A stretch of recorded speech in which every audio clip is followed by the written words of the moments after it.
I'm Wally Amos. Read It Loud is a foundation that creates awareness about the benefits, the values, and the importance of parents, adults reading aloud to children from birth to age 6 for at least 10 minutes a day. If you do that, you will have a reader. The idea is not just to learn to read, but to have a thirst for words, a love for reading. Reading aloud works. It's been working for generations, and it works today. Read it loud! Boys and girls, ladies and gentlemen, good afternoon. All the places to love. The author is Patricia McLachlan. These are paintings. The illustrations in here are photographs of paintings that were painted by Mike Wimmer, W-I-M-M-E-R, and the publisher is HarperCollins. This book is about remembering. On the day I was born, my grandmother wrapped me in a basket made from the wool of her sheep.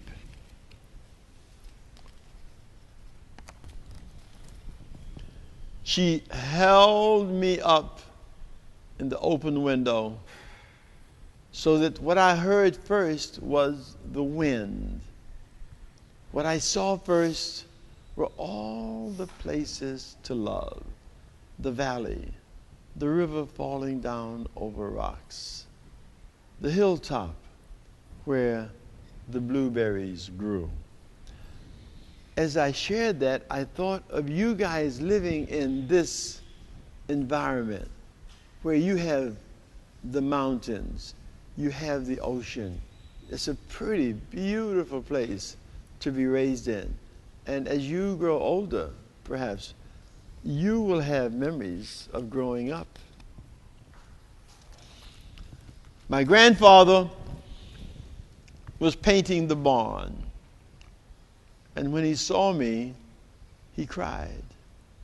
He carved my name, Eli, on a rafter. These are rafters that hold up the barn.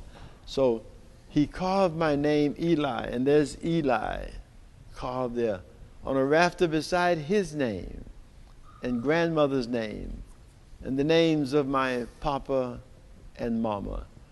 So our grandfather has carved everybody's name on the rafters in this barn as they were born.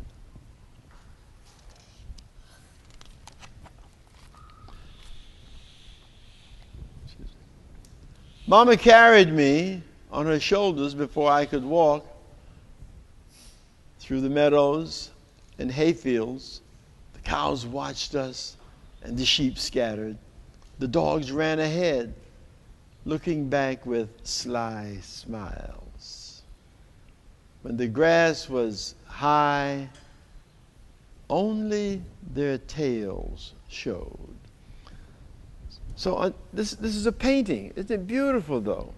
You know, all the different colors. And he really captured the countryside.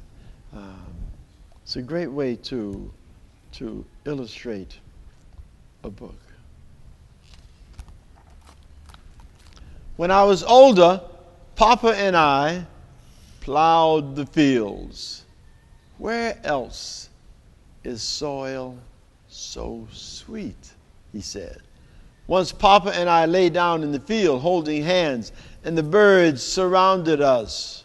Raucous black, cracklers, red wings, crows in the dirt that swaggered like pirates. When we left, Papa put a handful of dirt in his pocket. I did too. As little boys or as little children, we idolize our parents and we want to do the things that they do. And that's what they're doing out in the field. What kind of birds are these? Crows. Crows. What sound does a crow make?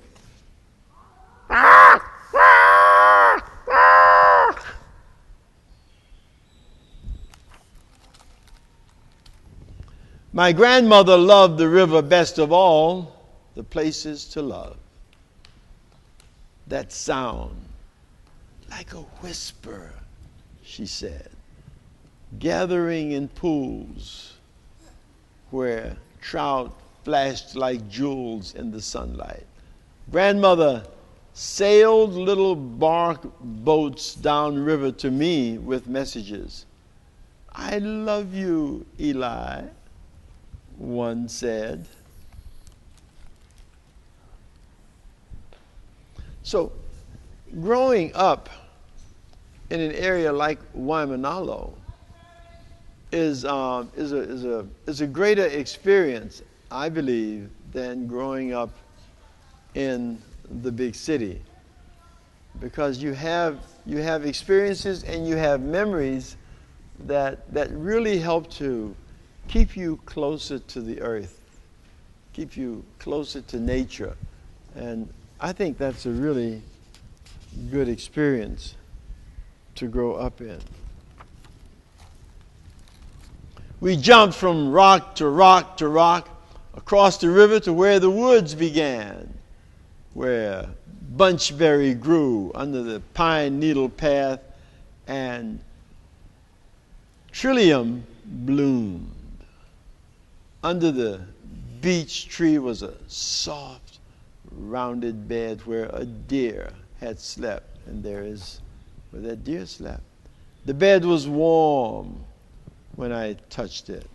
So to be that close to nature and to be able to see aspects of nature, it gives you a whole different perspective on life. You guys go hiking sometimes? Yeah. Love hiking. It's really great.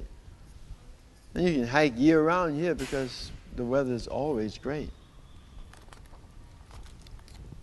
When spring rains came and the meadow turned to marsh, cattails stood like guards and killdeers called.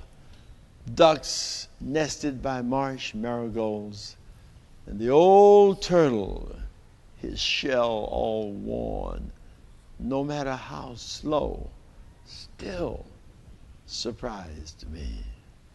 There are the birds. There's the little old turtle.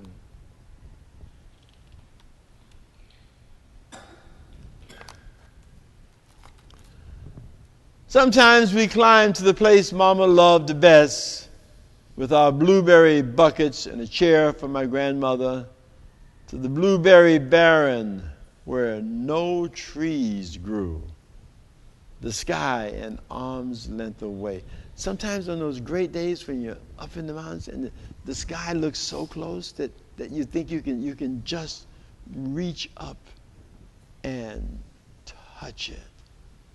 Where marsh hawks skimmed over the land and bears came to eat fruit. And wild turkeys left footprints for us to find, like messages.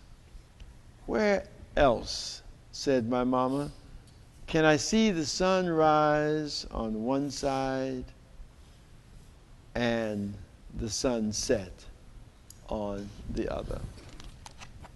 My grandfather's barn is sweet-smelling and dark and cool.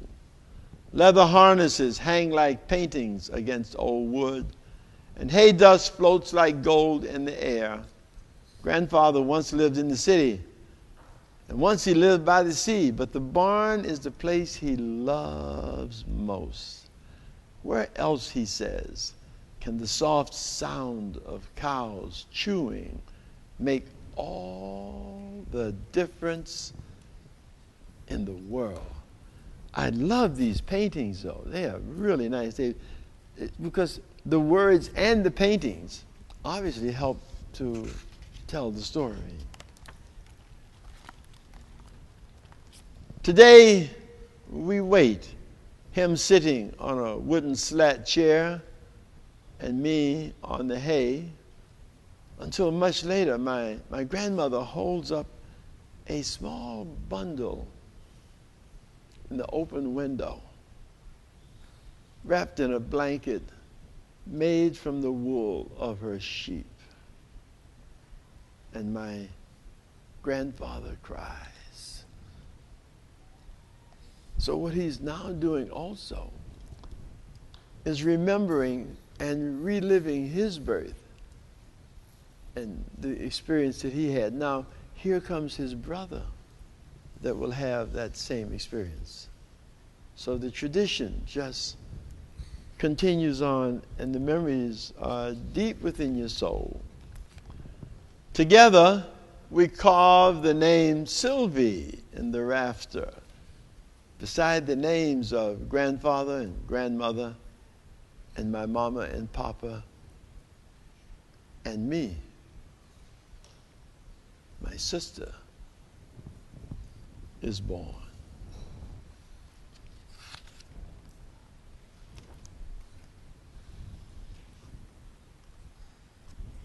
Sylvie. So all the names are in the rafters.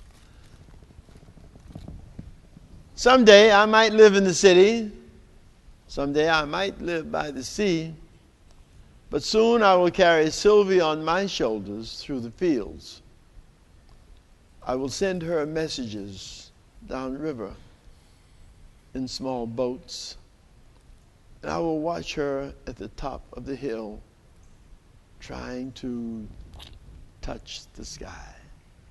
I will show her my favorite place, the marsh, where ducklings follow their mother like tiny tumbles of leaves. What a wonderful picture.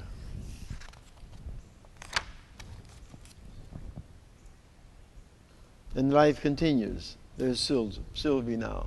So she's following in his footsteps and following him all around now. So books can